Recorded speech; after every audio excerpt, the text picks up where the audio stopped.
Après le plein de carburant, faut-il aussi s'inquiéter à présent de la facture de gaz ? Le cours du gaz naturel liquéfié a augmenté de 35% après une frappe sur l'un des plus grands sites de production au monde, au Qatar. Ce matin, Abu Dhabi indique lutter contre un nouvel incendie dans une infrastructure gazière. Les répercussions sont forcément attendues en France. Les consommateurs qui ne sont pas abonnés avec un préfixe, donc, verront leur facture grimper, Aurélien Fleureau. Pour environ 6 millions de foyers français, l'augmentation sera automatique dès le 1er mai.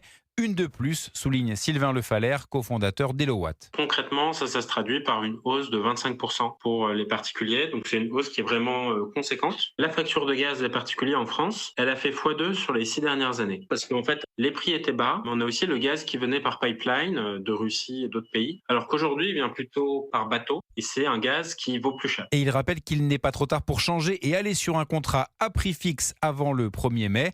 Une flambée des prix du gaz qui sera durable, explique Thierry Brosse, expert en énergie et professeur à Sciences Po. Passé par le détroit d'Ormuz, près de 20% de la production de gaz naturel liquéfié dans le monde. Et je vous rappelle que le plus gros producteur, qui est le Qatar, a informé ses clients qu'il pense ne pas être en capacité d'honorer ses contrats. L'usine est fermée aujourd'hui et une partie a été détruite d'ailleurs, au moins jusqu'à juin. Et si cela dure au-delà, eh bien ce sera encore plus problématique puisque l'été, c'est le moment où d'habitude l'on reconstitue les stocks pour l'hiver suivant. Aurélien Fleureau du service économie d'Europe.